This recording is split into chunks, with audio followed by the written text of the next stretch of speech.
Good Thursday morning. It's almost I Friday. know, we're making our way, and we're just trying to get through all this rain. Trying to. A lot last night. Yeah. Causing issues out on the road. We've heard reports of downed trees, flooded roadways. Yeah, even some school delays. School delays. Green and Nelson are delayed 2 hours. So be careful out there. Yeah, and we're supposed to get more tomorrow. More on the way. So be careful, yep. Okay, so talking about travel. So new research theorizes or suggests that travel can actually slow the aging process. Sign me up for that next trip, right? So scientists kind of theorize that the positive experiences that from traveling, there are association in the social interactions, kind of has this good, it's a good mental stimuli for us. And of course, you're getting activity typically and maybe eating healthy. And so those are all things that can delay the aging process. I mean, I believe that. I think when you go on a trip, it's exciting. It's good for you mentally. Yeah. I'm sure it helps your gut. Yesterday we said everything's connected to the gut. Yeah. So I mean, I'm sure it's tied in somewhere. probably. Yeah. I Right. mean, that less stress, Yeah. whatever. And we all need some downtime and to get away, I feel like. We It always feels good to get away, get out of town. Book your next vacation, Yes. guilt-free. Yeah. All right, look how cool this is. So scientists have revived a plant buried in the Siberian permafrost. It is 32,000 years old. Wow. And they revived it, and it's growing, and that's what it looked like. I love this because it's like, okay, this is what part of the Earth looked like 32,000 years ago. Yeah, it's pretty impressive. Yeah, I think it's just so neat that they were able to do this. So I wonder what else is hiding beneath the ice. I I know. don't know. The history of the planet. Yeah. I know. There's a lot to uncover.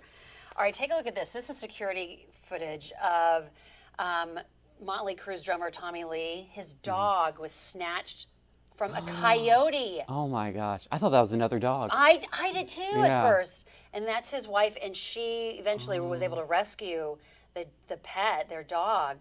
But you can see there's Tommy Lee, and they're saying we can't leave the dogs out anymore. Yeah.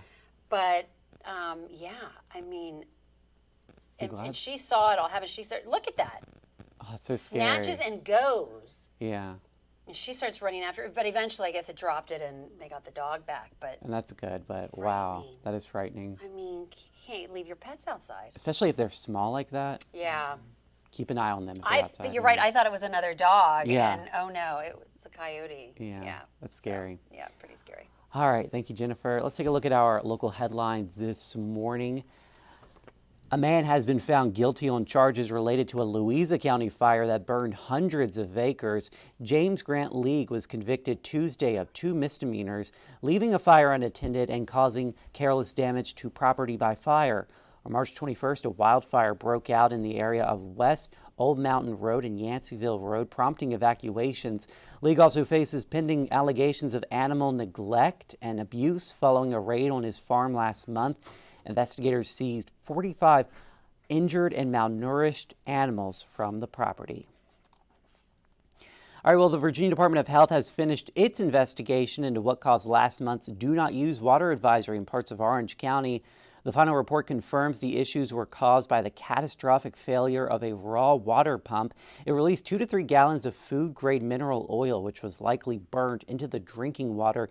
That is what caused the questionable odor and taste. Officials do not believe the water posed any risk to the public. The department has asked the Rapidan Service Authority to implement better communication protocol and to test its raw water consistently. The second gentleman spoke to a group of UVA law Democrats on grounds last night. Doug Emhoff told the room of future lawyers they will be needed to help protect democracy. He also denounced any efforts to suppress voting. Of course, Emhoff also stumped for his wife Kamala Harris's presidential bid. And here it is. Hurricane Helene is forecast to make landfall in Florida's Big Bend region later today. It could be a catastrophic Category 4 storm when it hits, along with potential winds of 130 miles per hour. The storm surge could climb to 20 feet along some parts of the coast there. Governor Glenn Youngkin here in Virginia has issued a state of emergency for this Commonwealth ahead of any potential impacts from Helene. But there's a look at the track. It looks like right east of Panama City there. That's the Tallahassee region, correct? Mm-hmm. And that's the same region that got heavy rain from Debbie just a few weeks ago. So really going to be tough going there.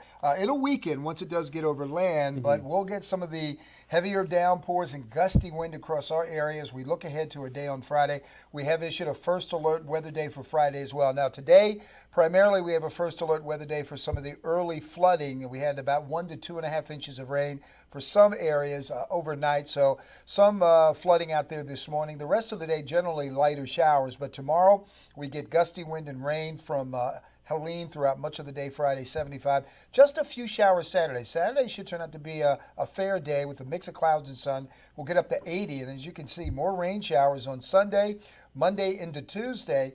We finally come out of this wet pattern starting on Wednesday with some sunshine and low 70s. But certainly want to be on the lookout for flooding. And, of course, tomorrow with that gusty wind, there could be numerous power outages across the region as well. Because the ground is saturated already. From all the rain we've already picked up. Right. So And that can too much of a good thing. Yeah, that can take down trees. Yes. And keep an eye out there. All right. Well, thank you guys for joining us on the Morning Rush this morning. We'll see you again at noon with more, the latest on Helene and the impacts here in the Commonwealth. Here's a live look at traffic.